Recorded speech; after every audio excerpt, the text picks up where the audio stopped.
ታሪፍ ታሪፍ ታሪፍ ታሪፍ ሰሞኑን በየሄዳችሁበት የምትሰሙት ቃል እንደሆነ መቼም እርግጠኛ ነኝ። ቲክቶክ ፔጃችሁን ስትከፍቱ የምታገኙት ኢንፎርሜሽን ስለ ታሪፍ ነው። ኒውስ ቻናሎችን ስትከፍቱ አልጀዚራ፣ ቢቢሲ ኤቭሪዌር ጎ ስለ ታሪፍ መስማታችሁ አይቀርም።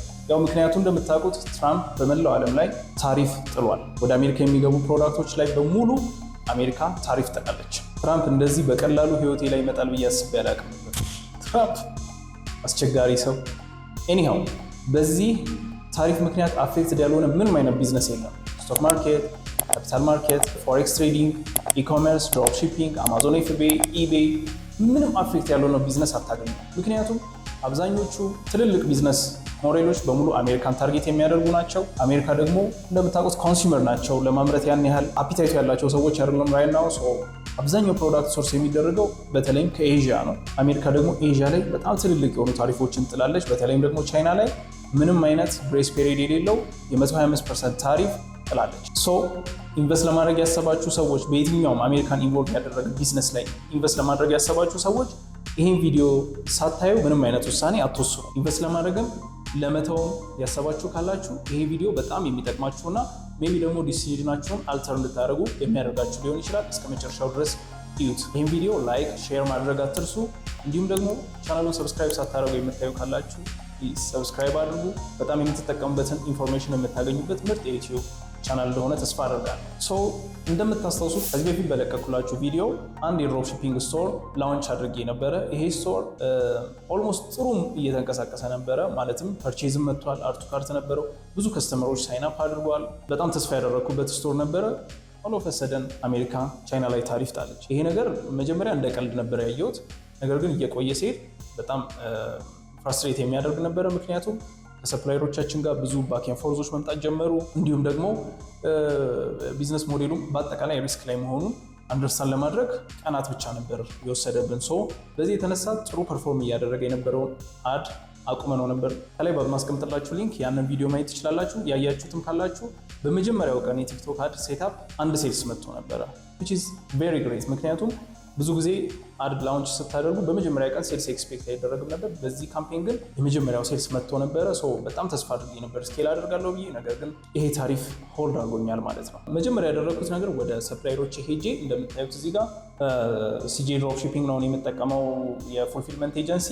ሲጄ ድሮፕ ሺፒንግ ላይ ገብቼ እዚህ ጋር እንደምታዩት ከእነሱ ጋር ቻት አድርጌ ነበረ። እነሱ ያው ቢዝነሳቸውም ስለሆነ ሊሆን ይችላል ወይም ሪያሊቲም ሊሆን ይችላል ብቻ ካልዳው ምንም አይነት ችግር የለም ከሜይ 2 በኋላ ነው ይሄ ነገር ኢፌክቲቭ የሚሆነው ምናምን ብለው የነበረ። ምንም አማራጭ የለኝም፣ ፉልፊል አድርጌዋለሁ ፕሮዳክቱን። በእርግጥ በመቀጠል ደግሞ እዚህ ጋር እንደምታዩት ትራኪንግ ኮዱን አስገብተን ስናየው ኦልሬዲ ፕሮዳክቱ ሙቭመንት ላይ ነው ማለት ወደ ዩኤስኤ እየገባ ኢምፖርት ፕሮሰሶችን እየጨረሰ ነው። አይሆፕ ከዚህ ስቴጅ በኋላ ታሪፍ እጠየቃለሁ ብዬ አላስብም። ያው ጸሎት የግድ ያስፈልገኛል። ምክንያቱም ታሪፍ ከተጠየቁ ዩዥዋሊ ከስተመሩ ነው እንዲከፍል የሚጠየቀው በከስተምስ ሕግ መሰረት። ከስተመሩ ደግሞ ይሄ ነገር ሲያጋጥመው ፍራስትሬት ያደርጋል። ቀጥታ እኔን ቻርጅ ባክ ወደ መጠየቅ ይመጣል ማለት ነው። አለበዚያ ደግሞ ሲጄ ድሮፕ ሺፒንግ ራሱ ይከፍላል። ከዛ በኋላ እኔን ክሌም ያደርገኛል።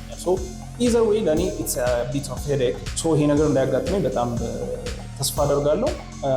ከዛ በኋላ ግን እንደምታዩት እነሱ ምንም እንኳን ሜይ 2 ጀምሮ ነው አነስተኛ ፓኬጆች ላይ ይሄ ታሪፍ አፕላይ የሚደረገው ቢሉኝም እኔ ግን ያንን ሪስክ ወስጄ አዱን ማስቀጠል አልፈለግኩም። ምክንያቱም አንደኛውን ፕሮዳክት አትሊስት ፉልፊል አድርጌ ጣፈንታይን ማየት ስለሚኖርብኝ ማለት ነው። ቤዚካሊ ምንድን ነው ይህን ታሪፍ ከሌላው ጊዜ የሚለየው ካላችሁን ሁለት ነገሮች አሉ። የመጀመሪያው ዴ ሚኒመስ የሚባል ህግ አለ በዩኤስኤ ላይ ታሪፍ ሲጣል።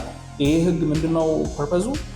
ከሆነ ሊሚት በታች ያሉ ፕሮዳክቶችን ታሪፍ ላለማስከፈል ነው። ለምሳሌ ዩዥዋሊ ከ$800 በታች የሆኑ ፕሮዳክቶችን አሜሪካ ታሪፍ አታስከፍል። እስከ $800 የሚጠጉ ፕሮዳክቶች በሙሉ ታሪፍ ሳይከፍሉ ይገባሉ ማለት ነው። ይሄ ለድሮፕ ሺፐርስ ትንሽ ረፍት ይሰጣል። ምክንያቱም እስከ 800 ድረስ ላይደርሱ ይችላሉ። አብዛኞቹ አይደርሱም። ደግሞ አብዛኞቹ ፕሮዳክቶች አንድ ላይ በባች እንኳን ቢመጡ እዛ ድረስ የመድረስ ቻንሳቸው ዝቅተኛ፣ ያ ታሪፍ እንዳንደረግ ይረዳን ነበረ። ይሄ ግን በአሁኑ ምንም ተቀባይነት የሌለው ነው ብሏል ጋሼ ትራምፕ። there is no de minimis። ሁሉም ፕሮዳክት $10 ይሁን $20 ይሁን $100 ይሁን ታሪፍ ይከፈልበታል የሚለው ነው። ሁለተኛው ደግሞ ለሌሎች ሀገራት ግሬስ ፔሪየድ ሰጥቶ ነበረ ትራምፕ ኤክሴፕት ቻይና። ከቻይና ውጭ ያሉ ሀገራት በሙሉ ግሬስ ፔሪድ አላቸው 90 ቀን ዌይቭ ተደርጓል። ይሄ ታሪፍ አፕላይ አይሆንም ማለት ነው። አሁን ግን ለቻይና የተጣለው 125% ታሪፍ ኢፌክቲቭ ነው። ምንም አይነት የግሬስ ፔሪድ የ90 ቀን ግሬስ ፔሪድ የለውም ማለት ነው። ስለዚህ ይሄ ነገር ቀጥታ ዳይሬክትሊ ቢዝነሶችን አፌክት ማድረግ ጀምሯል። ብዙ የምከታተላቸው የድሮፕ ሺፒንግ ስቶሮች እንኳን አዳቸውን ወደ ማቆም ግማሾቹ መጥተዋል። ይሄ ነገር በጣም አስቸጋሪ ነው ማለት ነው እና ከሌላው ጊዜ የተለየ ያደርገዋል ይህንን ታሪፍ። ስለዚህ ምንድን ነው ማድረግ ያለብን? ድሮፕሺፒንግ ቢዝነስ ለመጀመር ያሰባችሁ፣ ድሮፕሺፒንግም ባይሆን አማዞን ኤፍቢኤም ሊሆን ይችላል፣ ኢቤም ሊሆን ይችላል፣ ብቻ አሜሪካን ኢንቮልቭ ያደረገ የትኛውንም ነገር ለመጀመር ያሰባችሁ ሰዎች ምንድን ነው ማድረግ ያለብን ነገር፣ ምን አይነት አክሽኖችን፣ ምን አይነት ቅድመ ዝግጅቶችን ማድረግ አለብን የሚል ጥያቄ ልጠይቁኝ ትችላላችሁ። እኔ መጀመሪያ አድቫይዝ ማድረጋችሁ ነገር አሁን ላይ ኢትስ ናት ታይም ቱ ኢንቨስት። አሜሪካን ኢንቮልቭ ያደረገ የትኛውም ነገር ላይ ኢንቨስት ለማድረግ ታይሙ ነው ብዬ እኔ አላስብም ፐርሰናሊ። ምክንያቱም እኔም እንዳያችሁት አዴን ፖዝ አድርጌያለሁ። ምክንያቱም አዲሽናል ገንዘብ ማውጣት አልፈለግኩም፣ እርግጠኛው ነገር ሳይታወቅ ማለት ነው። ታሪፍ ዩዥዋሊ በቃ ለዘላለም የሚቀጥል ነገር አይደለም። እንደምታውቁት የኔጎሽዬሽን ኢንስትሩመንት ነው። አሁን አሜሪካ ይህን ታሪፍ ስትጥል ከቻይና ኔጎሽዬሽን ለመፈጸም ነው። ሁለተኛ ነገር ደግሞ አብዛኞቹ የአሜሪካ ቢግ ካምፓኒስ ስራዎችን ወይም ጆቦችን ከዩናይትድ ስቴትስ አውጥተው ቺፕ የሆነ ሌበር ፍለጋ ወደ ቻይና፣ ወደ ሌሎች የኤዥያ ሀገራት ይወስዳሉ። ትራምፕ ይህንን ነገር ነው ፋይት ማድረግ የፈለገው፣ ስራዎችን ወደ አሜሪካ መመለስ።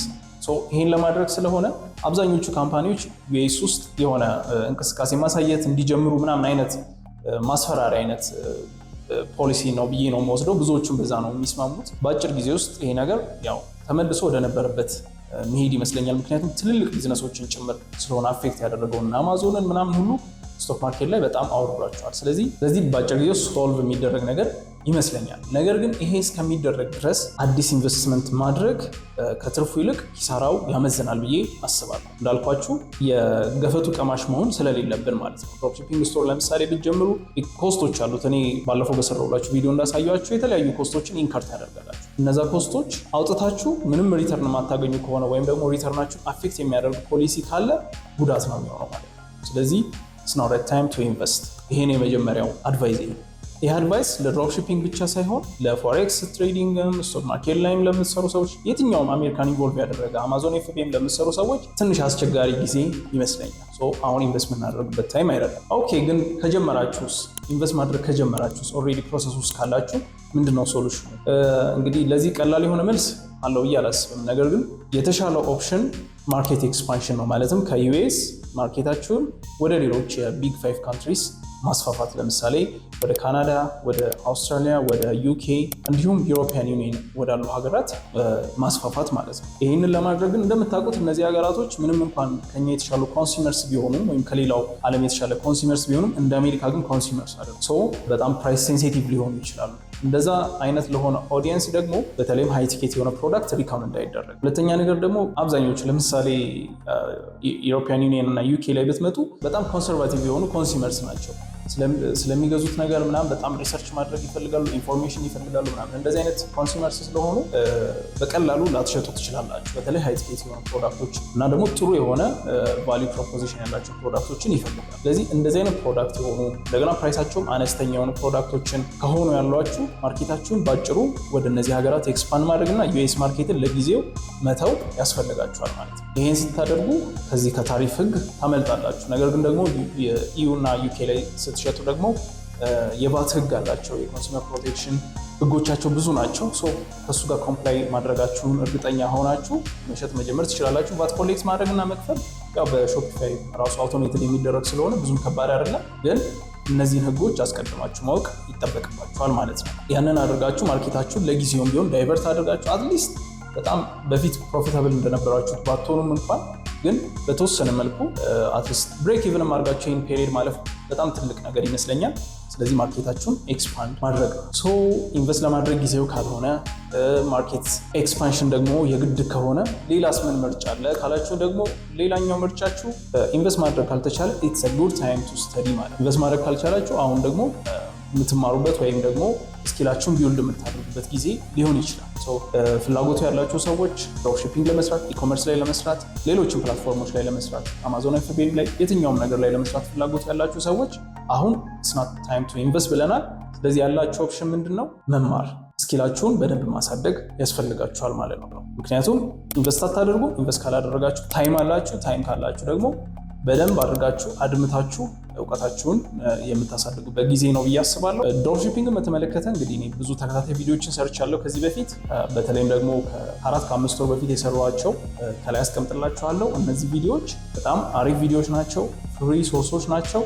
ገብታችሁ ከመጀመሪያ እስከ መጨረሻ ድረስ ያለውን የድሮፕሺፒንግ የስራ ሂደት ማየት ትችላላችሁ፣ መማር ትችላላችሁ። ከዛ በኋላ ስቶራችሁን ቢውልድ አድርጋችሁ ደግሞ ኤክስፐሪመንት ማድረግ ትችላላችሁ። አድ እስከ መስራት ድረስ ያለው ከዛ በኋላ ያለውን እንግዲህ ነገሮች ሲስተካከሉ ማድረግ ትችላላችሁ። እንደዚህ መዘጋጀታችሁ ነገሮች ሲስተካከሉና ላውንች ማድረግ የምችሉበት ሰዓት ላይ ስትደርሱ በነገሮች ግራ እንዳትጋቡና ኦቨርዌልም እንዳያደርጋችሁ ያግዛችኋል ማለት ነው። እንግዲህ ድሮፕሺፒንግ እየተማራችሁ እያጠናችሁ ፕራክቲስ እያደረጋችሁ ያላችሁ የእኛንም ፍሪ ሶርስ ጨምሮ እየተጠቀማችሁ ያላችሁ ሰዎች ይሄ ስኬል የምታደርጉበትና የምትማሩበት ጊዜ ነው ብዬ አስባለሁ። እኔም ደግሞ ሰፖርትና ሜንተርሺፕ የምሰጥበትን ፕሮግራም ላውንች ለማድረግ አስቤያለሁ። በቅርቡ ላውንች የሚደረግ ይሆናል።